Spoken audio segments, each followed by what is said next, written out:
Hello children, how are you all? I hope you all are healthy and hearty, you all are fit and fine. So here we are starting another chapter of geography and this will be our last chapter and last lecture of geography. इसके बाद हमारा पूरा geography का जो chapter था या पूरी NCERT थी हमने कंप्लीट कर ली. ठीक है, हो सकता है ये अभी आपके टेस्ट में ना आए बट आने वाले टेस्ट में आएगी, तो आप उसकी तैयारी पहले से करके रखो. बहुत ही इजी चैप्टर है. इंडिया के बारे में पढ़ेंगे, इंडिया का क्लाइमेट क्या होता है, उसकी वेजिटेशन क्या होती है और वाइल्ड लाइफ क्या होती है. आपको जान के अच्छा लगेगा कि अगर हम किसी भी एरिया की क्लाइमेट, वेजिटेशन और वाइल्ड लाइफ की बात करते हैं, ये सब भी कनेक्टेड है आपस में. यानी कि अगर ठंडा क्लाइमेट होगा जो हमेशा ठंडा होता जा रहा है, तो उसकी वेजिटेशन भी उसके अकॉर्डिंग होगी और उसकी वाइल्ड लाइफ भी उसके अकॉर्डिंग होगी. तो ये आपस में लिंक्ड है. सिमिलरली आप इन डिटेल में चैप्टर 7th, 8th और 9th में भी करोगे. ठीक है, चलिए लेट्स गेट स्टार्टेड. आज हम क्या पढ़ने वाले हैं? हम पढ़ेंगे about the India's climate, India's vegetation and India's wild life, जो कि बहुत ही इजी चैप्टर है, बहुत ज़्यादा बड़ा नहीं होगा और आपको ऐसे ही लगेगा कि बहुत जल्दी मेरी रिवीजन भी होगी और मैंने पूरा चैप्टर भी कंप्लीट कर दिया. जब भी आपके एग्जाम्स टाइम आएंगे तो आप इसको अच्छे से और बेटर तरीके से एक दिन पहले भी देख सकते हो और उसका भी रिविजन भी कर सकते हो, क्योंकि इसमें सारा कॉन्टेंट है. ओके, हर एक चीज़ है, सब आपके डाउट्स में वो भी इसमें सॉल्व हो जाएंगे. तो लेट्स गेट स्टार्टेड. जब भी अगर हम बात करते हैं वेदर की, आज मैं बोलूँ कि वेदर बहुत अच्छा है, कल मैं बोलूँ वेदर सनी है और आज मैं बोलूँ आज तो वेदर में बारिश यानी आज को वेदर रेनी है, तो जो वेदर होता है वो डे टू डे यानी कि हर दिन भी चेंज हो सकता है, हर घंटे भी चेंज हो सकता है और हो सकता है कि हर आधे घंटे कुछ मिनट्स में भी चेंज हो जाए. तो जैसे कि आपने कभी नोटिस किया होगा कि अभी थोड़ी देर पहले तो बारिश आ रही थी और अब इतनी गंदी धूप आ गई जो कि बहुत ज़्यादा हमारी आंखों में पड़ रही है, राइट. तो ये होता है वेदर. वेदर जो होता है वो डे टू डे फिनोमिना होता है, वो हर पल भी चेंज हो सकता है और हर मिनट भी चेंज हो सकता है. ठीक है, तो इसलिए वेदर जो है वो शॉर्ट टर्म फिनोमिना भी हम कहते हैं. चलिए वेदर के बारे में पढ़ते हैं. तो सबसे पहले हमें यही समझना कि वेदर क्या है. जब भी हम बोले आज का वेदर क्या है, कल का वेदर क्या है, तो हम देख लेते हैं. अभी बहुत दिनों से बारिश आ रही थी तो हम देख सकते हैं कि इतने दिनों से बारिश आ रही थी, क्या अगले हफ्ते भी बारिश आएगी? तो वेदर फोरकास्ट में हमें ऑलरेडी पता लग जाता है. आजकल तो मोबाइल्स में पता लग जाता है. पहले के ज़माने में न्यूज़पेपर की साइड पर लिखा आता था कि कौन सा वेदर होने वाला है, क्या वो सनी होगा, क्या वो बारिश वाला होगा या क्या वो एकदम से स्टॉर्मी वेदर होगा जहाँ पे बहुत ज़्यादा हवा तेज चलती है, ठीक है, तूफान आता है. So weather is about the day to day changes. ठीक है, जो चेंजेस होते हैं उसके बारे में हम पढ़ते हैं. वेदर क्या है? Day to day changes in the atmosphere. आपको पता है हमने एटमॉस्फेयर किया था, तो एटमॉस्फेयर की क्या होता है? वो the air surrounding our earth, उसी को द एटमॉस्फेयर बोलते हैं. और अगर एटमॉस्फेयर में चेंजेस आ रहे हैं उसको क्या बोलते हैं? वेदर बोलते हैं.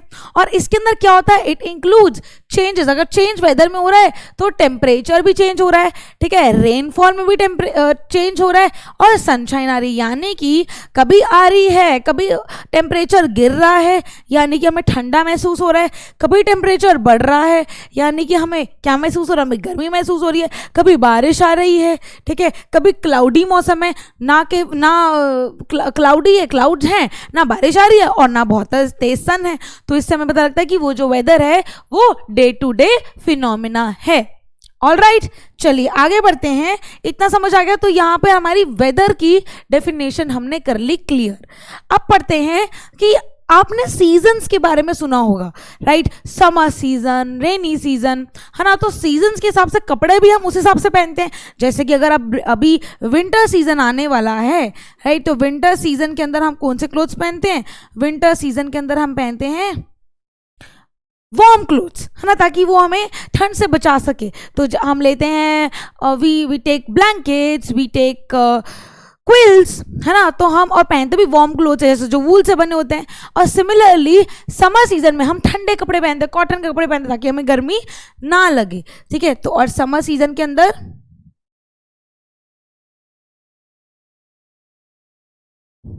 हम क्या पहनते हैं? समर सीजन के अंदर पहनते हैं कॉटन क्लोथ्स, ठंडे कपड़े जिससे हमें गर्मी ना लगे, क्योंकि और लाइट कपड़े जिससे जो हीट है वो ऑब्जर्व कम हो. ठीक है, तो कहने का भाव ये है कि हमें पता है कि हर सीजन के साथ हमें अडेप्ट कैसे करना है, राइट। कि अगर गर्मी है तो हमें पता है कि गर्मी है तो हमें ऐसे कपड़े पहनने जो हाफ स्लीव्स के हो, और अब सर्दी आने वाली है तो हमें फुल स्लीव्स, जैकेट्स और मफलर, और कानों में हवा न लगे तो कैप, तो ये सारी चीज़ें हमें पता ही है ऑलरेडी।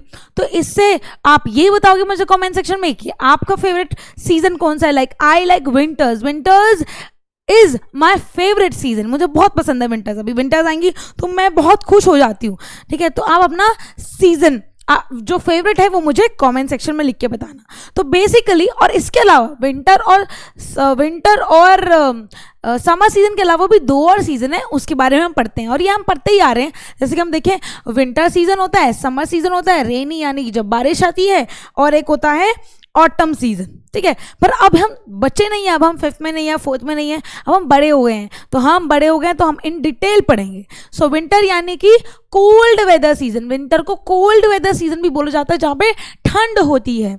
विंटर यानी कि कोल्ड वेदर सीजन जहाँ पे ठंड होती है, और ये कब से कब शुरू होता है?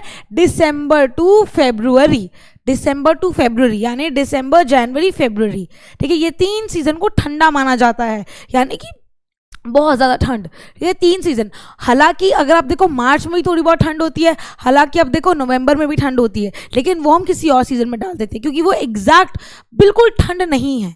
एग्जैक्ट ठंड जो वही होती है, जैकेट वाली कोल्ड जहाँ लगता है, वो स्टार्ट होता है दिसंबर में, ठीक है।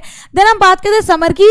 समर सीजन एक्चुअली में स्टार्ट हो जाता है फ्रॉम मार्च टू मई, ठीक है। मार्च में थोड़ा सा स्प्रिंग सीजन भी आता है, ठीक है, स्प्रिंग सीजन भी आता है, बट हमने अभी ब्रॉडली कैटेगराइज 4 में कर दिया। तो मार्च, अप्रैल, मई, ठीक है, मार्च, अप्रैल, मई, ये 3 सीजन होते हैं जहाँ पे बहुत ज़्यादा गर्मी होती है, लू चल रही होती है, गर्म सीजन एकदम, हमारे चीक्स रेड हो जाते हैं, हम गर्म हो जाते हैं, और उसके अलावा हम बहुत गर्मी, स्वेटिंग होती है, और हमें इसी महीने में तो हमारी समर वेकेशंस होती हैं, राइट।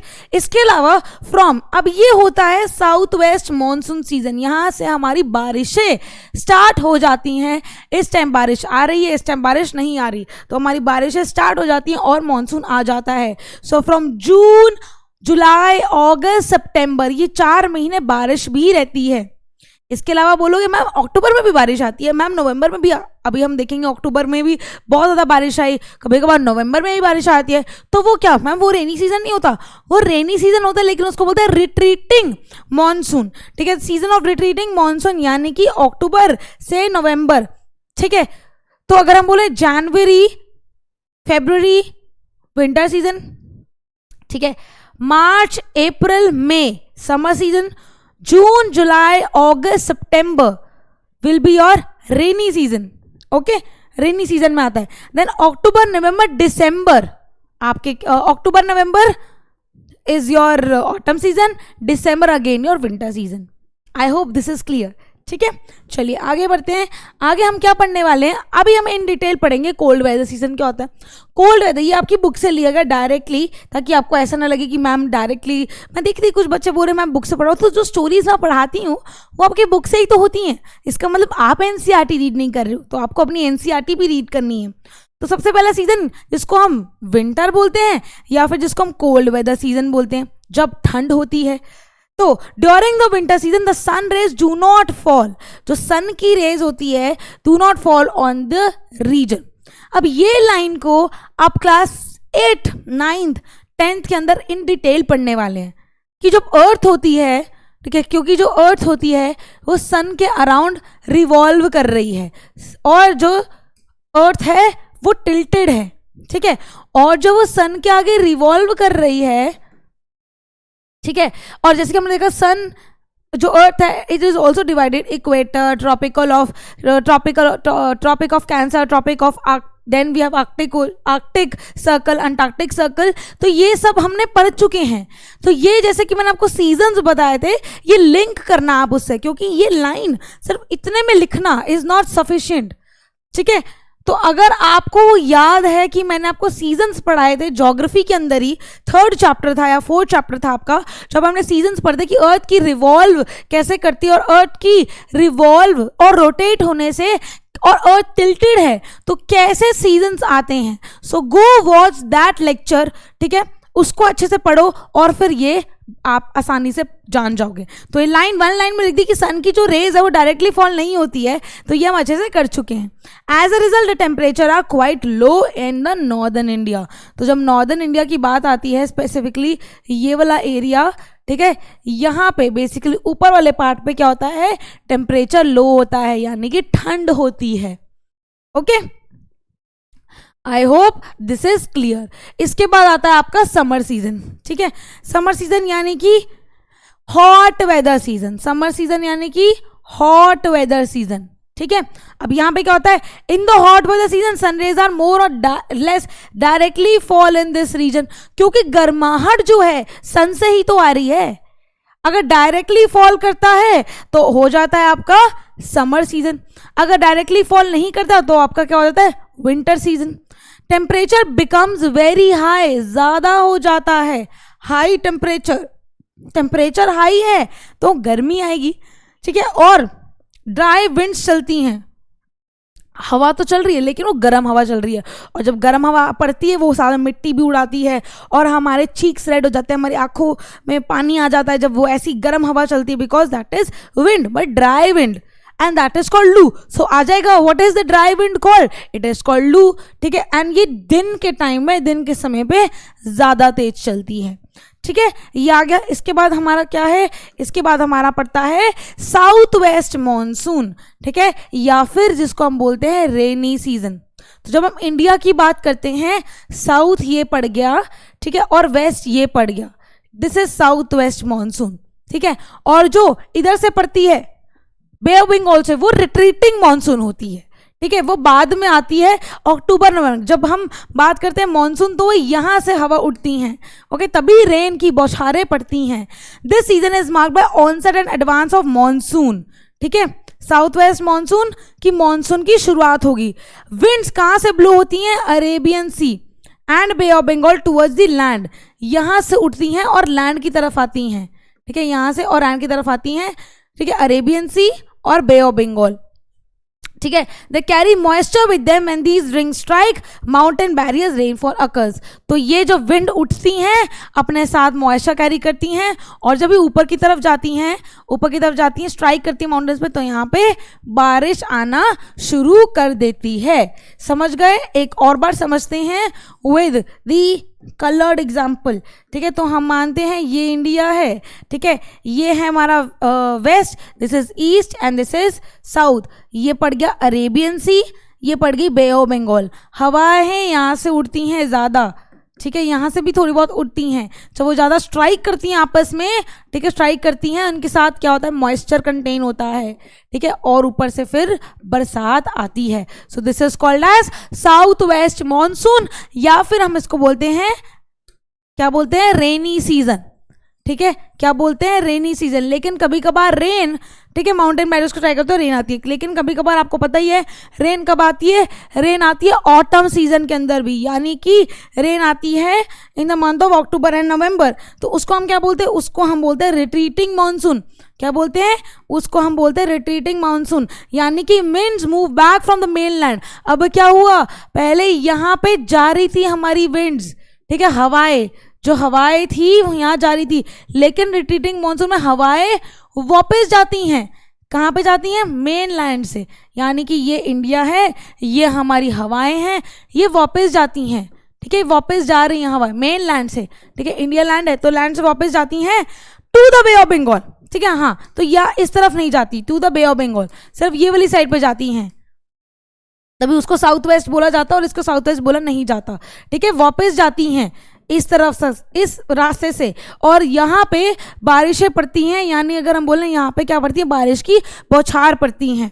ठीक है, so this is the season of retreating monsoon. The southern part of India particularly Tamil Nadu and Andhra Pradesh receive rainfall in this season. तो तमिलनाडु जो यहाँ पे पड़ता है, आंध्र प्रदेश जो यहाँ पे पड़ता है, यहाँ पे ज़्यादा बारिश आती है क्योंकि बे ऑफ बंगाल की तरफ से वो बाहर जाती है from the main land.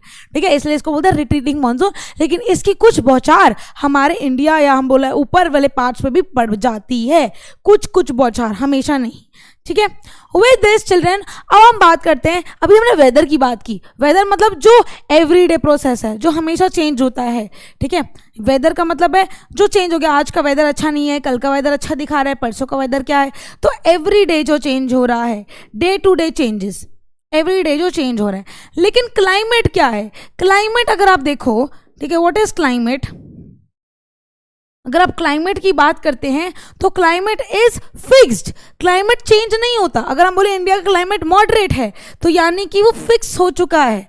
Over the period of time geographers ने देखा कि भाई ये वाला तो सेम है, और जो सेम जो टेम्परेचर, अगर हम बोले, अभी हम बताती हूँ मैं आपको कुछ चीज़ें, जो ये चीज़ें जो वेदर है वो सेम रहे, ठीक है, ऐसा उसको हम बोलते हैं क्लाइमेट, ठीक है। However climate is about average weather condition, कि ये वाला वेदर, क्योंकि वेदर हमने पढ़ लिया कितने तरीके के वेदर होते हैं, तो ऐसा वेदर जो सेम रहे through out the country, average रहे, कि एवरेज भाई यहाँ पे रेनफॉल रहती है, एवरेज यहाँ पे ठंड रहती है, एवरेज अगर देखा जाए कुछ महीनों के अंदर तो क्या रहती है, कुछ महीनों के अंदर गर्मी रहती है, तो वो सेम रह जाता है, फिक्स हो जाता है।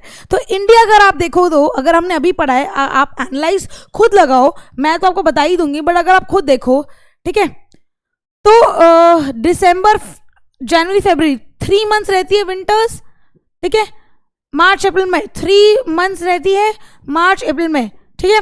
समर कितने बचे? जून, जुलाई, सितंबर, अक्टूबर, नवंबर, 5 महीने यहाँ रेन रहती है, क्योंकि 3 ये हो गए, जून, जुलाई, अगस्त, सितंबर, सॉरी 4 ये हो गए, ठीक है, अक्टूबर, नवंबर, 6 मंथ्स हो गए।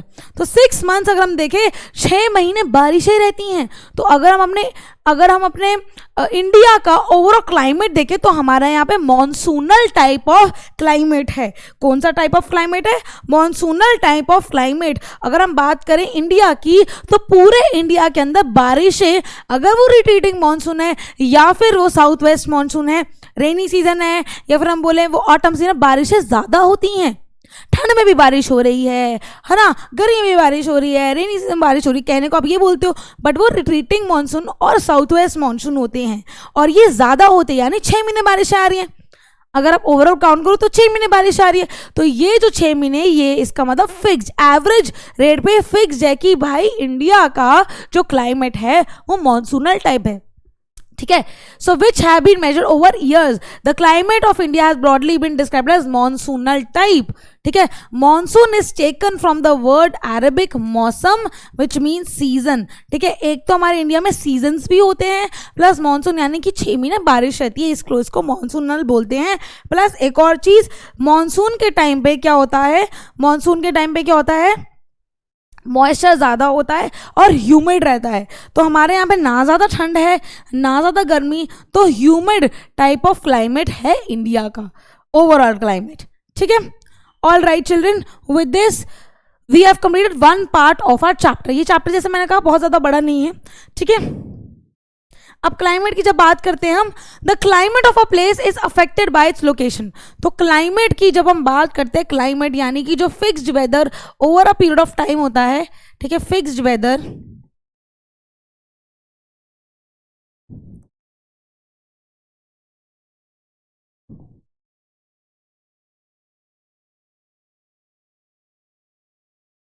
वो किससे होता है, ठीक है, वो होता है लोकेशन से। क्या लोकेशन पड़ रही है, वो होता है ऑल्टीट्यूड। अब ऑल्टीट्यूड का मतलब क्या है, ये एटीट्यूड नहीं है। ऑल्टीट्यूड यानी कि जितना हम पहाड़ों के ऊपर जाते रहेंगे उतना क्या होता है, टेम्परेचर लो हो जाता है, ठंड हो जाती है। तो ऑल्टीट्यूड यानी कि हाइट, ठीक है। डिस्टेंस फ्रॉम द सी, ठीक है, ये आता है डिस्टेंस,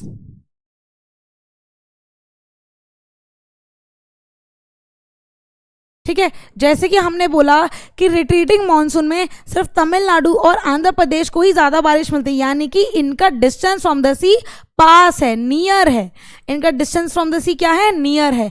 इसके अलावा अगर हम बात करें रिलीफ की, रिलीफ यानी कि माउंटेन्स, प्लेटोज, लैंड एरिया, ये रिलीफ होता है। तो ये भी कहीं ना कहीं क्या करता है, ये भी मैटर करता है जब हम बात करते हैं क्लाइमेट ऑफ इंडिया की, ठीक है। यहाँ पे हमने क्लाइमेट फिनिश करा।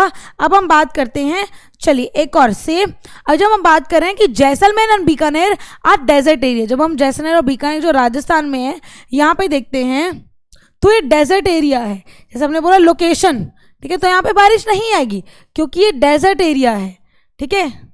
महाराष्ट्र भी ले लिया थोड़ा सा, okay. So this is a desert area, तो ये बहुत ज्यादा गर्म रहता है, वेरी हॉट, तो बारिश आने की संभावना बहुत ज्यादा कम होता है, तो इट रिमेन्स हॉट। कौन? राजस्थान और जैसलमेर, बीकानेर जो राजस्थान के अंदर है हियर, ठीक है। तो यहाँ पे बहुत ज्यादा क्या रहती है, यहाँ पे बहुत ज्यादा गर्मी रहती है, इस चक्कर में यहाँ बारिश भी नहीं आती। अब कोस्टल प्लेसेस देखो, कोस्टल प्लेसेस क्या है?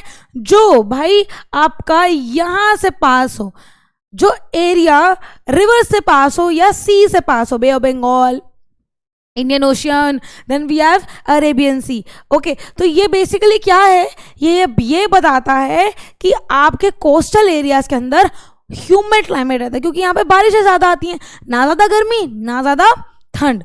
तो अगर हम बात करें यहाँ पे, तो कोस्टल प्लेसेस, ये वाला एरिया सारा कोस्टल प्लेसेस है आपका, मुंबई एंड कोलकाता। मुंबई की बात करें, ठीक है, हम कैलकाटा की बात करें इधर, ठीक है, तो एक्सपीरियंस मॉडरेट क्लाइमेट, मॉडरेट यानी कि ना ज़्यादा ठंड ना ज़्यादा गर्मी, neither too cold neither too hot, ठीक है। Being on the coast these places are very humid, तो यहाँ पे हम बोलेंगे ह्यूमिड है, बहुत ज़्यादा गर्मी भी नहीं है, बहुत ज़्यादा ठंड भी नहीं है। चलिए आगे बढ़ते हैं, अब बात करते हैं हम ये वाले एरिया की, यहाँ पे क्योंकि, ठीक है, ये वाला एरिया मेघालय, ठीक है, यहाँ पे क्योंकि बारिशें बहुत ज्यादा आती हैं, ग्रीनरी बहुत ज्यादा है, तो मौसिन राम मेघालय के अंदर है। बेटा ये चीजें जो है याद करनी है, मेघालय के अंदर है, यहाँ पे वर्ल्ड हाईएस्ट रेनफॉल पाई जाती है। वर्ल्ड हाईएस्ट रेनफॉल यानी कि तादार में बारिश हो रही है, इतनी पूरे वर्ल्ड में नहीं होती जितना मॉनसून राम में होती है, जो कि इंडिया के मेघालय में स्थित है, ठीक है। So this is world's highest rainfall while in a particular year it might not rain at all in the Jaisalmer. जैसे हमने देखा कि जैसलमेर के अंदर जा देखो, इधर राजस्थान में जब बारिश नहीं हो रही है, लेकिन मेघालय में वर्ल्ड हाईएस्ट रेनफॉल हो रही है। तो इंडिया अगर आप देखो हर सीजन में कुछ ना कुछ टेक पार्ट करता है या रोल प्ले करता है। अब बात आती है, जब भी हमने देखा कि हमने क्लाइमेट कंप्लीट कर लिया, अब बात आती है हमारी वेजिटेशन की। तो हम बोल रहे हैं नेचुरल वेजिटेशन। नेचुरल वेजिटेशन का मतलब क्या है? ऐसी वेजिटेशन जो नेचुरली ग्रो हो रही है। कुछ वेजिटेशन होती है जो हम खुद ग्रो करते हैं, कोई ऐसी वेजिटेशन जो नेचुरली ग्रो हो रही है उसको बोला जाता है नेचुरल वेजिटेशन। तो वेजिटेशन यानी कि of course forest type of plants, trees, छोटे प्लांट्स, बड़े प्लांट्स, ऐसे प्लांट्स जो हमें फॉरेस्ट प्रोड्यूस देते हैं। यानी कि हम अगर प्लांट्स को डिवाइड करें, जैसे हमने साइंस में ही पढ़ा होगा और हमने क्लास 5th में ही पढ़ा होगा, दे आर डिवाइडेड, ठीक है, into small plants, big plants. Small plants को हम बुशेज भी बोलते हैं, कुछ श्रब्स होते हैं जिनको कैक्टस बोलते हैं, कुछ फ्लावरिंग प्लांट्स होते हैं। तो वैरायटी ऑफ प्लांट्स हैं, ठीक है, और ये सारे नेचुरल हैं। ये सारे क्या है? नेचुरल। कई बार हम बोलते हैं ना कि हमने नेचर को एंजॉय किया, तो हमने क्या देखा, जो मदर अर्थ ने हमारी चीज़ें बनाई हम उसको एंजॉय करके आ रहे हैं। तो यानी कि नेचुरल चीज़ें जो कि मैन मेड नहीं है, जो कि गॉड ने बनाई है और जो कि नेचर से हमें मिली है, उसी को ही नेचुरल वेजिटेशन बोलते हैं। So there are some tall trees. अब कई बार क्या होता है, टॉल ट्रीज होते हैं, कईयों की ज़्यादा ब्रांचेज होती हैं, ठीक है। कई ट्रीज होते हैं neem, mango, some which stand with few leave such as palm. कईयों की जो ट्रीज होते हैं उनकी कम लीव्स होती है, जैसे कि पाम। कुछ ग्रास होते हैं, कुछ श्रब्स होते हैं, कुछ ट्रीज होते हैं, ठीक है, जो अपने आप ही ग्रो होते हैं, जिसमें ह्यूमन इंटरफेरेंस नहीं लगता, उसको बोलते हैं नेचुरल वेजिटेशन। आ जाएगा, व्हाट इज नेचुरल वेजिटेशन, ठीक है। Different types of trees, plants, shrubs that grow on their own, अपने आप ग्रो हो रहे हैं, विदाउट इंटरफेरेंस और help of human beings. Man kind ने उनको हेल्प नहीं किया। पानी भी उनको कहाँ से मिल रहा है? पानी भी उनको नेचर से मिल रहा है, लाइक रेनफॉल, ठीक है। जो जैसे हम प्लांट्स ग्रो करते हैं, हम उसमें खाद डालते हैं, फर्टिलाइजर डालते हैं, तो वो भी उसका अपने आप हो रहा है, नेचुरली हो रहा है। तो ऐसे प्लांट्स जो नेचुरली ग्रो आउट हो रहे हैं, ठीक है, उनको बोलते हैं नेचुरल वेजिटेशन। उसके अंदर प्लांट्स आते हैं, उसके अंदर स्मॉल प्लांट्स, बिग प्लांट्स, ठीक है, ये सारी चीजें आती हैं। ऑल राइट, ठीक है। अब इसके बाद क्या होता है, इन्हीं के अंदर आते हैं फॉरेस्ट। अगर बहुत सारे लोग फॉरेस्ट एरिया में गए होंगे तो आपको बहुत ज़्यादा ग्रीनरी दिखेगी और डर भी लगेगा, लेकिन फॉरेस्ट नेचुरल प्रोसेस है जो नेचुरली ग्रो आउट होता है, ठीक है। सो वाई आर फॉरेस्ट नेसेसरी? अब फॉरेस्ट नेसेसरी क्यों होता है? क्योंकि फॉरेस्ट के अंदर होते हैं बहुत सारे ट्रीज, और ट्रीज से एक तो हमें क्या मिलते हैं, बहुत सारे प्रोडक्ट्स, जैसे कि नीम ट्री से हमें बहुत सारी मेडिसिन मिलती हैं। एलोवेरा स्किन पे लगाते हैं, स्किन ब्यूटीफुल हो जाती है, हेयर ब्यूटीफुल हो जाते हैं, राइट। कुछ ऐसे चीजें जो हमें ट्रीज से मिलती हैं, और खासकर बहुत सारे ट्रीज से, ठीक है, वो फॉरेस्ट में पाए जाते हैं। चलिए अब बात आती है वाई आर फॉरेस्ट एसेंशियल या फिर नेसेसरी। अब फॉरेस्ट एसेंशियल्स नाम का एक ब्रांड भी आपको पता है, फॉरेस्ट एसेंशियल्स नाम का ब्रांड है जो actually nature related organic products बनाते हैं, ठीक है। So forest are very useful for us, they perform various functions, जैसे कि plant release oxygen that we breathe. अगर बहुत सारे प्लांट्स ऑक्सीजन क्या करेंगे, ऑक्सीजन रिलीज करेंगे, तो हमें बहुत सारी ऑक्सीजन मिलेगी, इसलिए तो कहते हैं प्लांट्स लगाओ, ठीक है। एंड ऑब्जर्व कार्बन डाइऑक्साइड, और कार्बन डाइऑक्साइड हम निकालते हैं, हम ब्रीथ आउट करते हैं, रिलीज करते हैं। The roots of the plant bind soil, thus they control soil erosion. कई बार क्या होती है, अगर जितने हम प्लांट्स ग्रो करेंगे ना, उतने क्या होता है, उतनी उनकी रूट्स होती है नीचे जमीन में, जड़ जिसे बोलते हैं। और जड़ क्या करती है, जड़ भी ब्रीथ करती है। आपको पता है प्लांट्स और जैसे कि लिविंग है, हम लिविंग है, वो भी लिविंग है, तो वो क्या करते हैं, वो रूट्स क्या करती है, ऑटोमेटिकली नेचुरली सॉइल को बाइंड करती रहती है। So forests provide us with timber for fuel wood, fodder, medicinal plants and honey, gum etc. ये सब फॉरेस्ट प्रोड्यूस से मिलता है, लेकिन हमारे ह्यूमन ग्रीड के चक्कर में हमने बहुत ज़्यादा फॉरेस्ट को एक्सप्लॉइट कर दिया। और फॉरेस्ट को एक्सप्लॉइट करके हमने क्या किया, हमने बहुत सारी वुड ले ली, हमने पेड़ काटने शुरू कर दिए, क्योंकि हमें लगा कि फॉरेस्ट तो भाई किसी जूल से कम नहीं है। तो जो फॉरेस्ट एरिया में रहते थे, जो फॉरेस्ट एरिया के आसपास रहते थे, तो उन्होंने इस चीज़ का बिजनेस करना शुरू कर दिया, उन्होंने वुड्स को काटना शुरू कर दिया, हम वुडन टेबल चेयर ये सब बनाना शुरू कर दिया। इसके अलावा उन्होंने ट्रीज को एक्सप्लॉइट किया, उन्होंने पूरे की पूरी डिफॉरेस्टेशन ले आई, यानी कि फॉरेस्टों को तोड़ना, प्लांट्स को तोड़ना और बड़ी बड़ी चीजें बनाना, ठीक है। पर इससे बहुत ज़्यादा नुकसान हुआ, इससे नुकसान तो होना ही था, बट इसके अलावा आपको पता ही है कि पोल्यूशन राइज हुआ, ऑक्सीजन लेवल्स कम हो गए, क्योंकि ऑफकोर्स ट्रीज बहुत ज़्यादा ऑक्सीजन रिलीज करेंगे, वो ऑक्सीजन हमें ही तो मिलेगी। कभी आप ग्रीनरी एरिया में जाओ, आपको बहुत अच्छा लगेगा, क्यों वहाँ पे लोग मेडिटेट करते हैं। क्यों करते हैं? क्योंकि उनको बहुत अच्छा रिलैक्सेशन मिलता है, जो कि आपको इंडिया में जो भी आपको घर के अंदर बैठे बैठे किसी प्लांट के अलावा कोई नहीं दे सकता, राइट। फिर क्या हुआ, तो natural vegetation has been destroyed to large extent, बहुत ज्यादा लार्ज एक्सटेंट में डिस्ट्रॉय हो गए, बिकॉज हम रेकलेसली कटिंग ऑफ ट्रीज कर रहे हैं। रेकलेस यानी कि हम बिना कुछ सोचे समझे इतने ग्रीडी हो गए, ठीक है, इतने लालची हो गए कि हमने फॉरेस्ट को ही क्या कर दिया, फॉरेस्ट को ही तोड़ के रख दिया। We should plant more trees, इसलिए बोलते हैं कि हमें और ट्रीज प्लांट करने चाहिए, हमें और प्लांट्स लगाने चाहिए, हरा भरा करना चाहिए। The existing ones make people aware of the important of trees. और अब देखो, आप न्यू जनरेशन हो, है ना, तो आपको बताना चाहिए ताकि आप भी ऐसे प्लांट्स को हर्ट ना करो, प्लांट्स ट्रीज प्लांट करो, more trees. We can have special programs like Van Mahotsav, ठीक है। हम बहुत सारे फेस्टिवल तो सेलिब्रेट करते हैं, क्यों ना हम फॉरेस्ट का फेस्टिवल सेलिब्रेट करें, जिसको बोलते हैं वन, यानी कि फॉरेस्ट की celebration, to involve more people, कि अर्थ में जितने भी लोग बैठे हैं हम उनको क्या करें, गैदर करें और ग्रीनरी फैला दें, और ग्रीनरी से ही तो हम हैप्पी रहेंगे, हमारी बॉडी हैप्पी रहेगी, राइट। चलिए नेक्स्ट पढ़ते हैं। नेक्स्ट क्या है, देखो, अब एक ट्री से सॉइल बाइंडिंग से क्या होता है, एक ट्री से इतनी सारी चीजें बन जाती है। अब इतने सारे ट्रीज होंगे फॉरेस्ट में, तो कितनी सारी चीजें बनेंगी, right. So trees gives us medicine, shelter, fodder, fuel, sports and goods, furniture. Soil binding होती है, सॉइल की फर्टिलिटी अपने आप इंक्रीज होती है।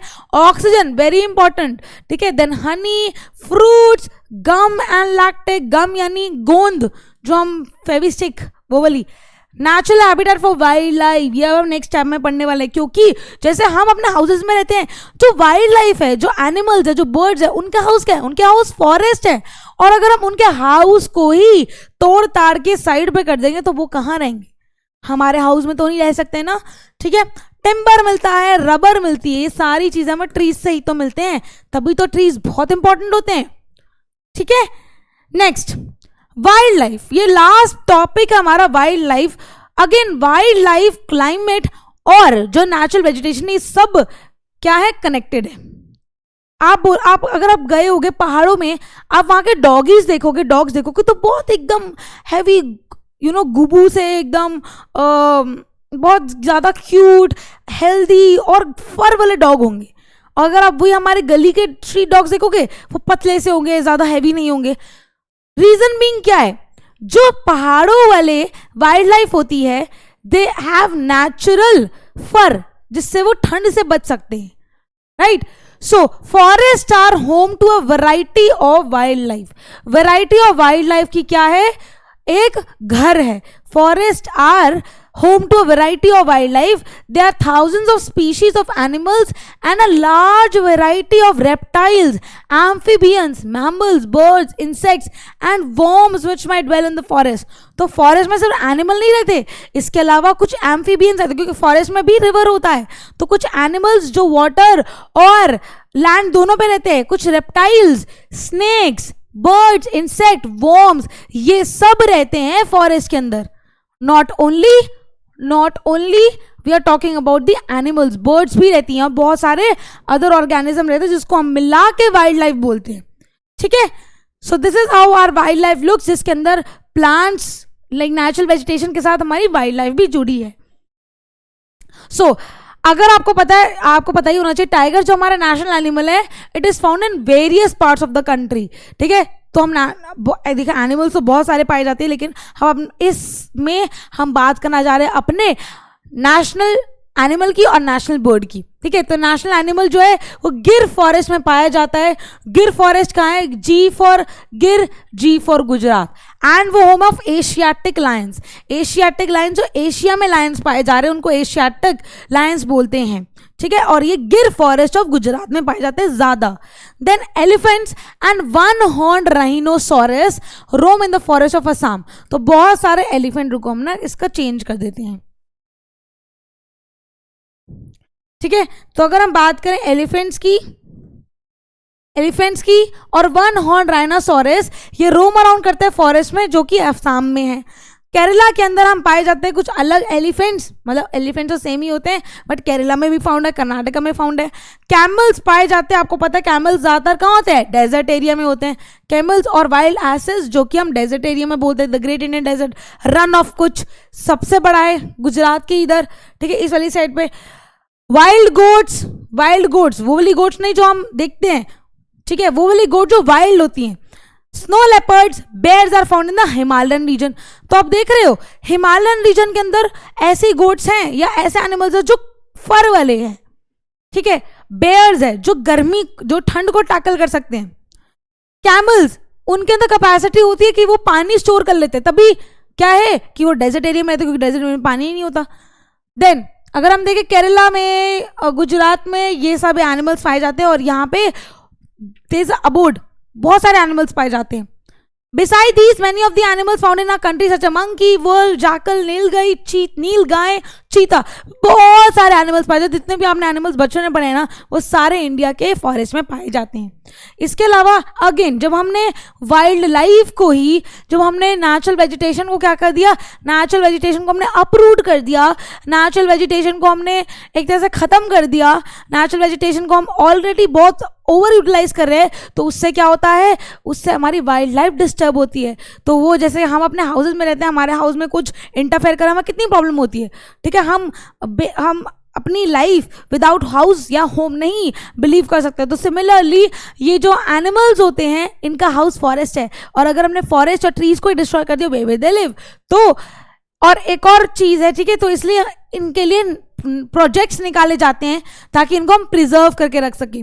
इसके बाद आती है हमारी बर्ड्स भी बहुत इंपॉर्टेंट। हमारी नेशनल बर्ड जो है पिकॉक, ठीक है, वो भी बहुत इंपॉर्टेंट है। एक बर्ड पार्क, बर्ड सेंचुरीज भी बनती है, सिर्फ बर्ड्स होती हैं, ठीक है। Other common birds are parrot, pigeons, myna, geese, Bulbul, ducks, ये सब भी पाई जाती हैं, ठीक है। वाइल्ड लाइफ में हम इसको भी इंक्लूड किया जाता है। अब बात यही आती है कि हम इसको प्रोटेक्ट कैसे करते हैं, नेशनल पार्क्स बनाते हैं, सेंचुरीज बनाते हैं, बायोस्फीयर रिजर्व्स बनाते हैं। तो ये 3 चीज़ें याद कर लेना आप, ठीक है। नेशनल पार्क्स बनाए जाते हैं, सेंचुरीज, बर्ड सेंचुरी बनाई हमने बर्ड्स को प्रिजर्व करने के लिए, बायोस्फीयर रिजर्व यानी कि हमने ये एरिया रिजर्व कर दिया जिसके अंदर एनिमल्स को हम होम दे रहे हैं, क्योंकि हमने होम्स उनके तोड़ दिए हैं, है ना, हमने नेचुरली होम जो उनको तोड़ दिए, तो हमें कॉम्पनसेट करना है, हम उनके लिए सेंचुरीज बनाएंगे। गवर्नमेंट प्रोजेक्ट बनाती है कि हम, अभी क्या हुआ था, टाइगर्स बहुत ज़्यादा कम होने लग गए थे क्योंकि हंटिंग होती थी, तो अब क्या है, हमने उनको रिजर्व किया, तो आने वाले ईयर्स में वो टाइगर्स की तादाद बढ़ गई है अब पहले से, तो ये अच्छी न्यूज़ है। लेकिन अगर हम फिर से ग्रीडी हो जाएं तो फिर से कम हो जाएगी, तो हमें ये सब नहीं करना, ठीक है। तो गवर्नमेंट ने स्टेप्स लिए, जैसे कि प्रोजेक्ट टाइगर स्टार्ट किया, कोई भी टाइगर को हंट नहीं करेगा, प्रोजेक्ट एलिफेंट स्टार्ट किया, ठीक है, ताकि हम इन एनिमल्स को प्रोटेक्ट कर सके और रिजर्व करके रखें, क्योंकि ये भी बहुत इंपॉर्टेंट होते हैं हमारे लिए, ठीक है। All right children, so with this we complete our lecture and I hope ये लेक्चर आपको इजी लगा होगा। और natural vegetation, wild life, climate, ये आप अपने वर्ड्स में भी लिख सकते हो क्योंकि बहुत ही जनरल होता है, हम इसको क्लास 4th 5th से पढ़ते ही आ रहे हैं, राइट। तो ये बहुत ही ईजी होता है, अपने वर्ड्स में लिखो, try to make your own answers, try to form your own sentences, ठीक है। चलिए मिलते हैं नेक्स्ट लेक्चर में, और आपको अच्छा लगेगा जान के कि आपके सारे ज्योग्राफी के चैप्टर्स कंप्लीट हो गए। अब आपके बचे सिविक्स के और हिस्ट्री के चैप्टर्स, ये भी बहुत जल्दी कंप्लीट हो जाएंगे। Alright, bye bye children, see you next time in the next lecture of political science यानी कि सिविक्स।